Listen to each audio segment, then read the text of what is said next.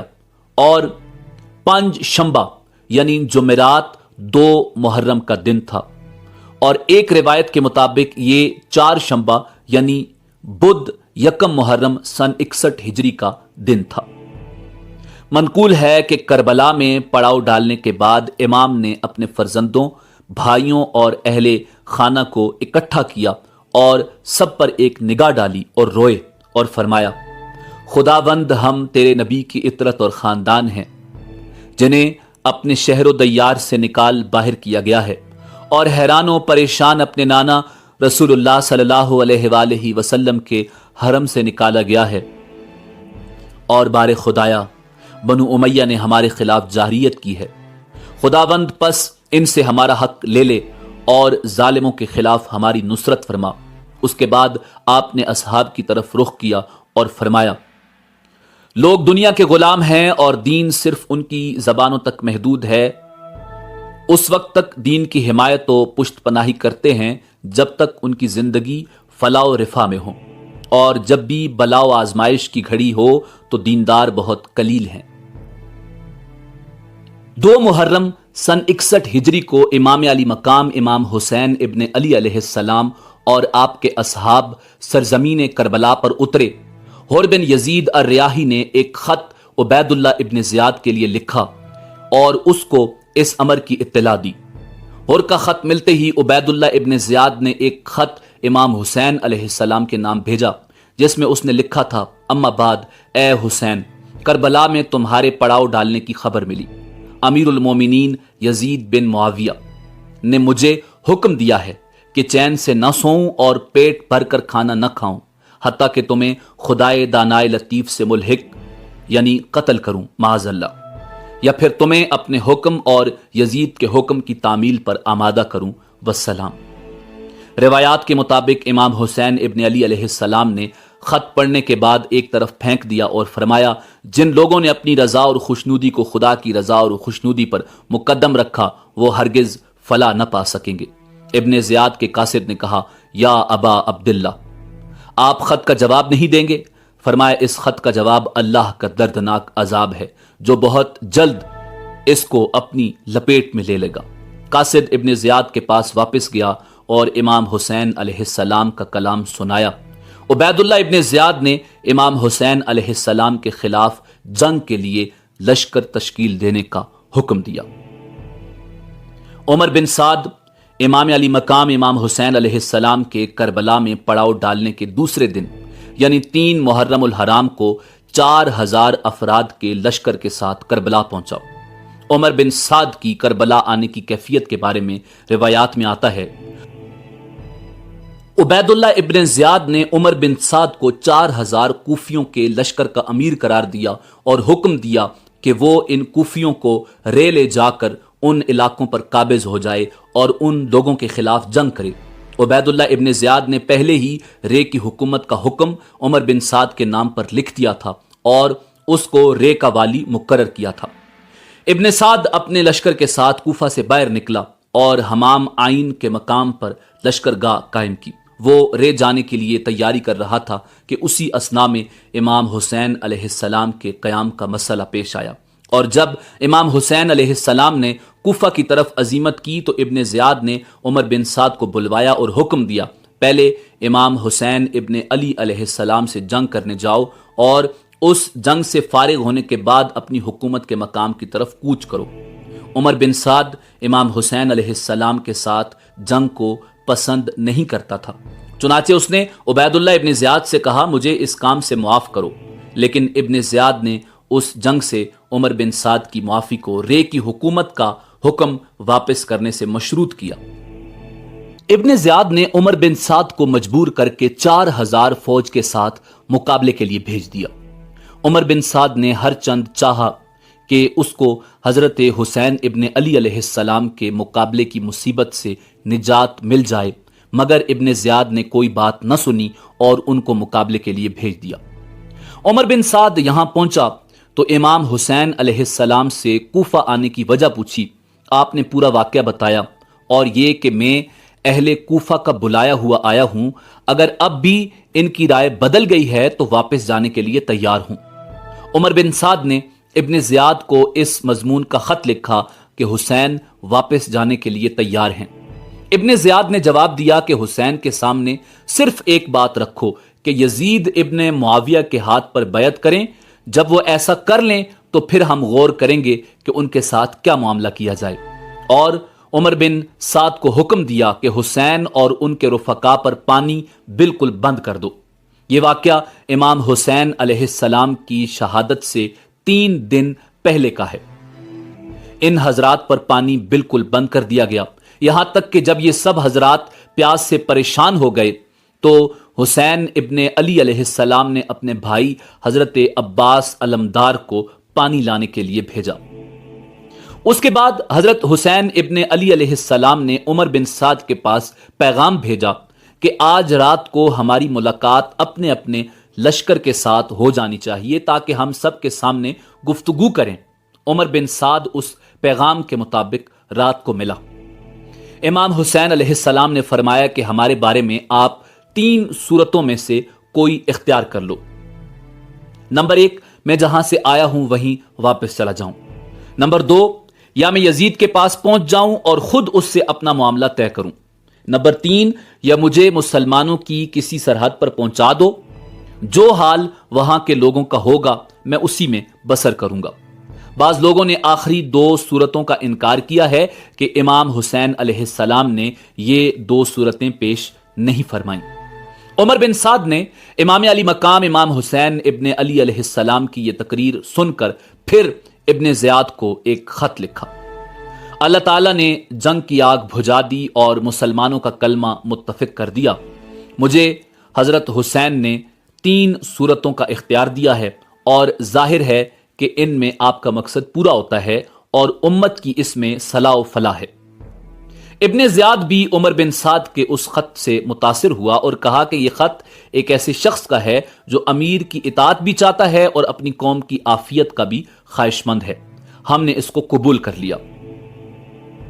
ادھر شمر ذوالجوشن ملعون نے کہا کہ کیا آپ حسین کو مہلت دینا چاہتے ہیں کہ قوت حاصل کر کے پھر تمہارے مقابلے پر آئے؟ وہ اگر آج تمہارے ہاتھ سے نکل گئے تو پھر کبھی تم ان پر قابو نہ پا سکو گے۔ مجھے اس میں عمر بن سعد کی سازش معلوم ہوتی ہے، کیونکہ میں نے سنا ہے کہ وہ راتوں کو آپس میں باتیں کرتے ہیں۔ ہاں، آپ حسین علیہ السلام کو اس پر مجبور کریں کہ وہ آپ کے پاس آ جائیں، پھر آپ چاہیں سزا دیں چاہیں معاف کریں۔ ابن زیاد نے شمر ذوالجوشن ملعون کی رائے قبول کر کے عمر بن سعد کو اسی مضمون کا خط لکھا اور خود شمر ذوالجوشن ہی کے ہاتھ عمر بن سعد کے پاس وہ خط بھیجا اور یہ ہدایت کر دی کہ اگر عمر بن سعد اس حکم کی تعمیل فوراً نہ کرے تو اس کو قتل کر دیا جائے اور اس کی جگہ تم یعنی شمر ذوالجوشن لشکر کا امیر ہو۔ اس نے لکھا کہ میں نے تمہیں اس لیے نہیں بھیجا کہ تم جنگ سے بچو یا ان کو مہلت دو یا ان کی سفارش کرو۔ اگر حسین اور ان کے ساتھی میرے حکم پر صلح کرنا اور میرے پاس آنا چاہتے ہیں تو ان کو صحیح سالم یہاں پہنچا دو، ورنہ ان سے جنگ کرو، یہاں تک کہ ان کو قتل کرو، مسلح کرو، کیونکہ وہ اس کے مستحق ہیں۔ پھر قتل کے بعد ان کو گھوڑوں کی ٹاپوں میں رونڈ ڈالو۔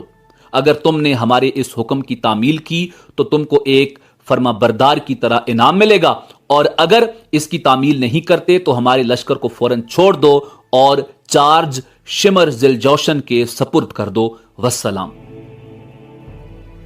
شمر ذوالجوشن یہ حکم اور خط لے کر روانہ ہونے لگا تو اس کو خیال آیا کہ حسین ابن علی کے ساتھیوں میں اس کے پھوپھی زاد بھائی عباس، عبداللہ، جعفر اور عثمان بھی ہیں۔